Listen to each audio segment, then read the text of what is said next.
좋아요, 구독!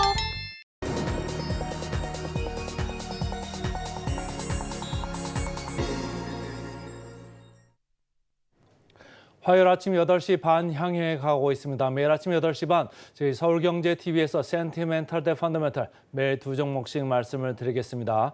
오늘도 두 종목입니다. 센티멘탈로 두산 에너빌리티 원전 관련주죠.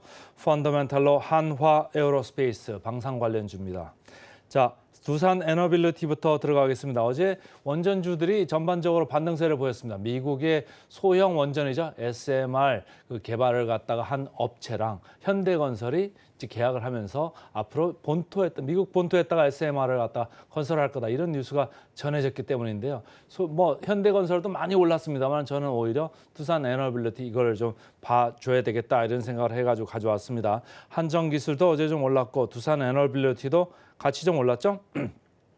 한전산업까지 이렇게 올랐습니다. 그래서 원전주가 전반적으로 반등세를 보인 하루였습니다.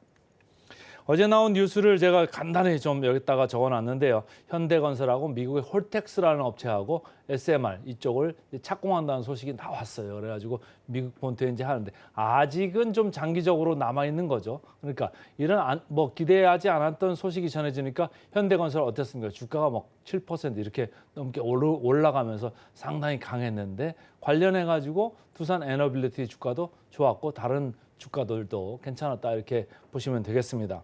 그래서 최대 사업비가 4조 원가량 올라가는 거죠. 그러니까 나쁘지 않습니다. 상당히 큰 규모고요. 관련해가지고 먼저 두산 에너빌리티는 원천 기술 같은 게 있기 때문에 같이 들어갈 가능성이 상당히 많다 이렇게 보시면 됩니다. 그래서 3년 정도 공사를 하면 2029년도에 가동 목표인데 아직까지 착공하려면 시간은 좀 많죠. 먼저 준비해야 될 게 많으니까. 어쨌든 관련된 소식이 원전주를 밀어 올렸다. 이렇게 보시면 되겠습니다.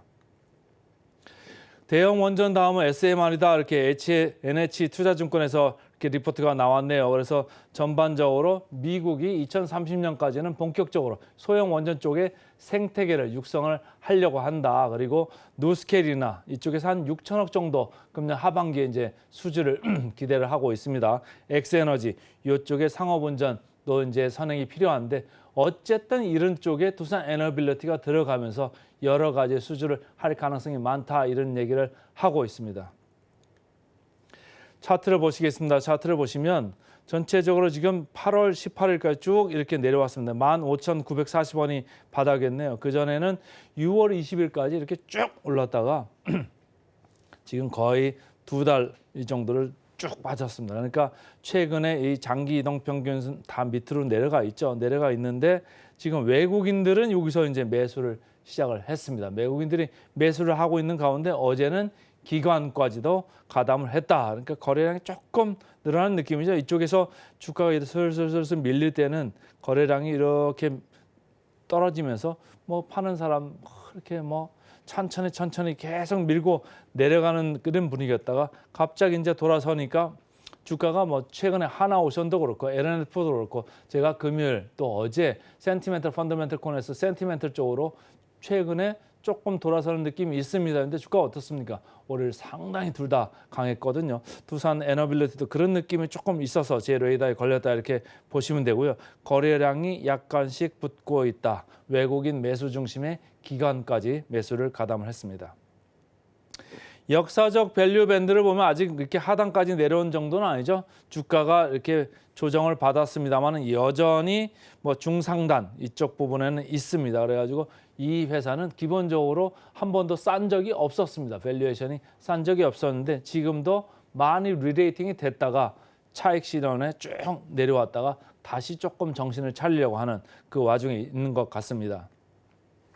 밸류에이션 보겠습니다. 제가 금방도 말씀을 드렸습니다만은 밸류에이션이 한 번도 싼 적이 없습니다. 항상 성장성 얘기를 하면서 달려왔던 두산 에너빌리티이기 때문에 그런데요. 23년 PER 봐서도 23배 싸지 않죠? PBR로 다른 앵글로 봐서도 1.4배입니다. ROE가 10%가 안 나오는 이런 두산 에너빌리티입니다. 그렇기 때문에 1.4배는 싸다고는 말할 수 없습니다. 그러나 최근에 외국인 기관 수급이 바닥권에서 지금 나오고 있다. 바닥권에서 나오고 있는 이런 수급을 무시하지 말자. 하나오션이나 LNF도 주가가 어제 상당히 강했습니다.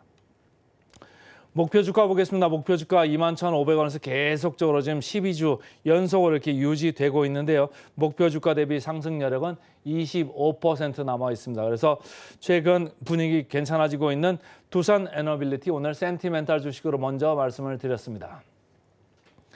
그다음에 이제 다음 그 펀더멘탈 주식으로는 뭐 지난 금요일에는 한화오션 얘기했습니다만은 한화오션을 자회사로 들고 있죠. 한화 에어로스페이스 오늘 펀더멘탈 주식으로 말씀을 드리겠습니다.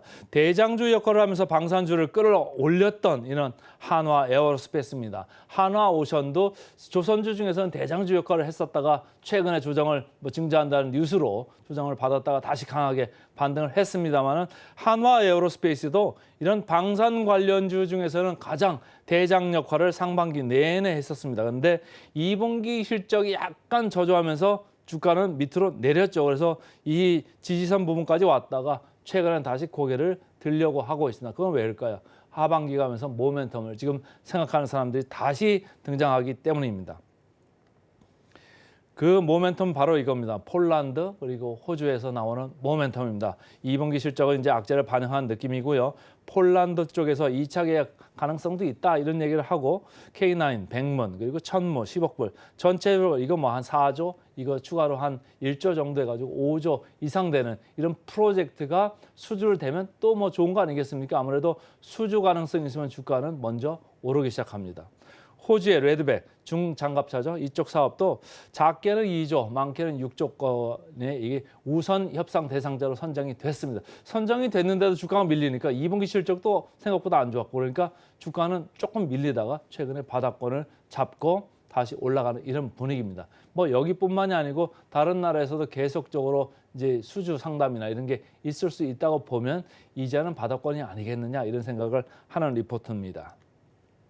그다음 하나증권인데요. 업종 최선호주로 선정을 했습니다. 4분기 실적이 본격적으로 개선될 거다 이렇게 보고 있고 국내 방산 업체 중에서도 가장 수주 모멘텀이 강하다 이렇게 보고 있습니다.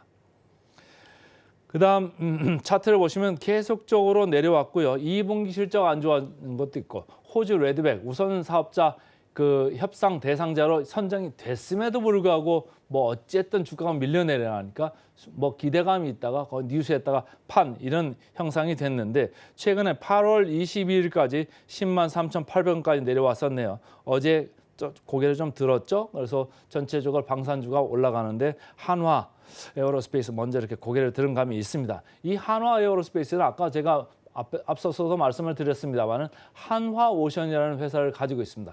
2분기 실적이 생각보다는 안 좋았습니다만은 지분법 이익이 들어오기 시작하고 있습니다. 그래서 이제 3분기부터는 지분법 이익이 괜찮게 들어올 수 있다 이런 생각을 하시면은 뭐 영업단에서도 4분기 가면서 이제 좋아질 수 있고 또 지분법 이익 그러니까 경상이익단이죠. 경상이익단에서도 좋아질 수 있고 그러니까 순이익이 좋아질 수 있습니다. 이런 순이익이 좋아질 수 있는 회사는 PER이나 다른 밸류에이션이 낮게 형성될 수 있습니다. 자 보겠습니다. 역사적 밸류 밴드를 보시면요. 이미 주가 재평가는 한번 했죠. 왕성하게 한번 아주 많이 올라갔었고 최근에 주가가 또 그 올라간 만큼 반작용으로 조금 많이 내려왔습니다. 그러나 아까 그 차트 보여드린 대로 주가가 최근에 다시 고개를 들기 시작합니다. 그 이유는 바로 이거겠죠.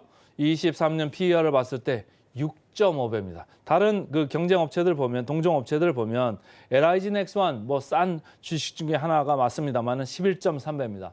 싸죠? 다른 한국 항공우주 현대로템 거의 20배 이상 가 있습니다. 그런데 한화 에어로스페이스 6.5. 물론 이제 한화오션이라는 지분 가치가 들어와 있습니다만은 어쨌든 PER은 상당히 싼 이 수준에 머무르고 있는 게 사실입니다. 목표 주가 괴리를 보겠습니다. 목표 주가 괴리를 조금 보수적으로 본 면도 좀 있는 것 같은데요. 풍산 54%, LIG 넥스원 52%부터 시작해서 현대로템, 한국항공우주 아까 밸류에이션 봤습니다만 상당히 높은 밸류에이션임에도 불구하고 여전히 시장에서는 44, 46 여기를 고수를 하고 있습니다. 그런데 한화 에어로스페이스 43% 정도 남아있다고 합니다. 여전히 모멘텀이 있고 펀더멘탈이 강한 주식 오늘 한화 에어로스페이스까지 말씀드렸습니다. 그래서 오늘은 센티멘탈로 두산 에너빌리티 펀더멘탈로 한화 에어로스페이스 말씀드렸습니다.